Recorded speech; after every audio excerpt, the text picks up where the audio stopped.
Peristiwa Kain dan Habel sangat menarik untuk kita perhatikan bersama-sama, di mana kita semua tahu bahwa Kain telah membunuh Habel, adiknya sendiri, di Kejadian pasal yang keempat itu, di mana tindakan itu diakibatkan oleh api cemburu Kain kepada Habel.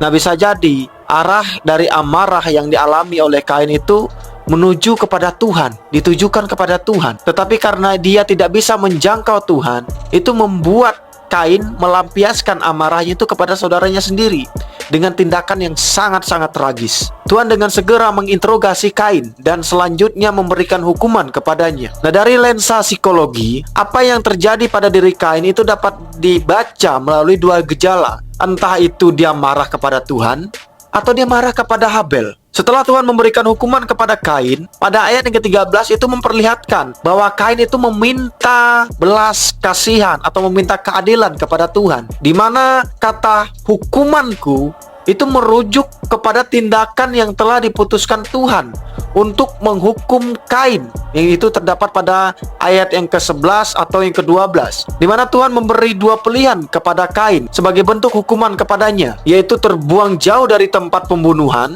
atau memilih tetap tinggal di sana dengan konsekuensi bahwa tanah itu tidak akan lagi menghasilkan sesuatu baginya. Kemudian ayat ini menyebutkan respons Kain sebagai bentuk pilihannya, di mana dia pergi dari hadapan Tuhan dan menetap di tanah Nod yang terdapat di ayat yang ke-16. Ucapan Kain pada ayat yang ke-13 ini semakin menguatkan penilaian bahwa tokoh seorang Kain itu sebagai seorang penjahat dan seorang yang sangat egois. Tetapi beberapa ahli mempertanyakan asumsi ini. Mengapa para penafsir tidak mencoba untuk memaknai suatu kalimat hukumanku lebih besar dari yang dapat kutanggung, yaitu sebagai ungkapan penyesalan atau ungkapan kesalahan yang mendalam dari Kain.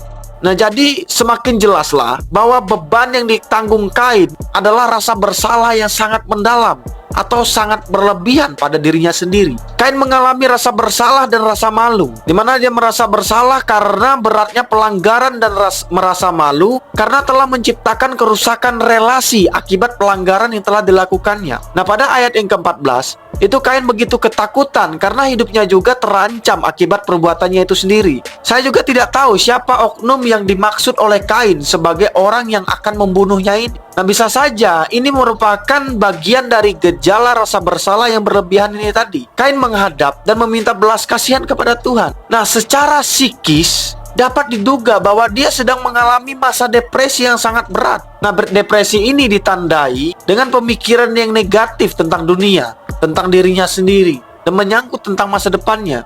Nah, pada awal ayat ke-14 sebenarnya itu terdapat sebuah kata, lihatlah, yang tidak terdapat di dalam terjemahan baru LAI. Nah, kata lihatlah ini adalah seruan segenap hati yang meminta keadilan Tuhan sebagai bentuk ketidakmampuan menanggung beban hukuman akibat dosa. Seruannya adalah tangisan akibat ancaman juga ketakutan atas hidup penuh kegelisahan dan godaan tanpa kedamaian. Namun, bahwa di balik cerita ini ternyata Kain menyadari benar bahwa kondisi hidup yang jauh dari Tuhan membuat hidup seseorang jauh dari pelindungan. Kain begitu takut, sangat takut, dan sehingga setiap orang yang bertemu denganku akan membunuh aku. Ini adalah kalimat ungkapan rasa ketakutan dari seorang Kain. Rasa malu merupakan akumulasi dari rasa bersalah yang membuatnya merasa terasing dan akhirnya mengasingkan diri. Nah, isu ini merupakan salah satu pokok yang sangat penting dalam seluruh pesan keutamaan dalam kitab Perjanjian Lama. Ketakutan dan malapetaka terbesar umat bukanlah kematian secara fisik, namun keterputusan hubungan dengan Tuhan yang telah mereka pilih. Pada ayat yang ke-15, yaitu Tuhan mendengar ratapan Kain. Meskipun Kain jelas bersalah, Tuhan mengampuni Kain.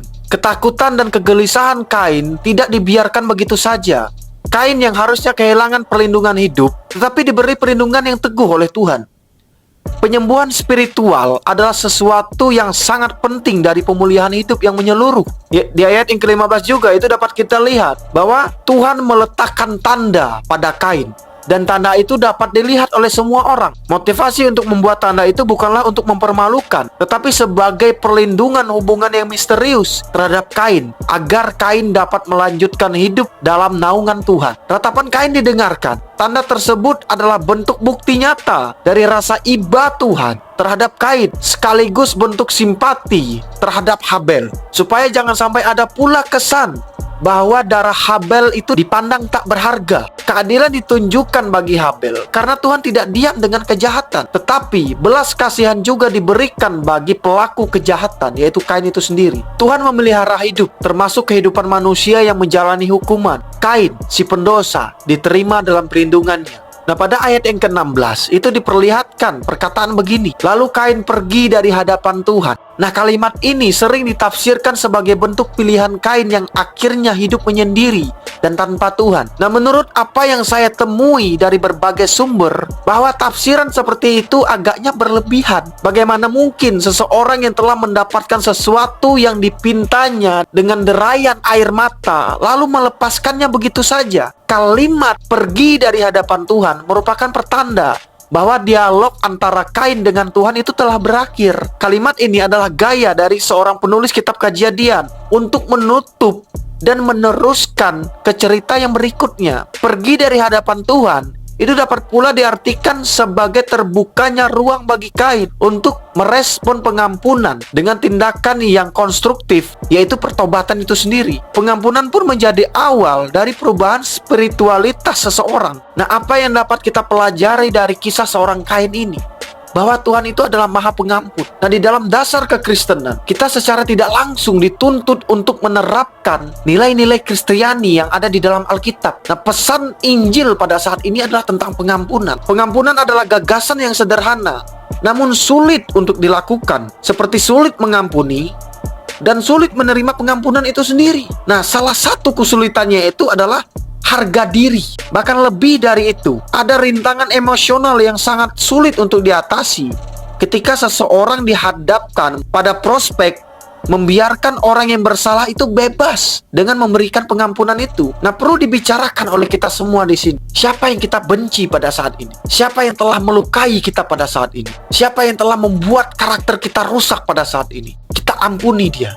Karena belajar dari kisah percakapan antara Kain dengan Tuhan, di mana Tuhan telah memberikan pengampunan terhadap Kain, dan itu membuat spiritual Kain itu menjadi pulih. Dia tidak jauh dari Tuhan, dia tetap ada di dalam perlindungan Tuhan. Karena balik lagi, manusia itu tidak dapat hidup jika tidak berada di dalam perlindungan Tuhan. Itu yang harus kita perhatikan bersama-sama. Ampunilah orang yang sedang menyakitimu pada saat ini, lepaskan pengampunan tanpa batas kepadanya, dan yakinlah itu akan membuat kita jauh menjadi lebih baik. Karena kita telah melepaskan sampah-sampah yang ada di dalam hati kita. Tuhan Yesus memberkati.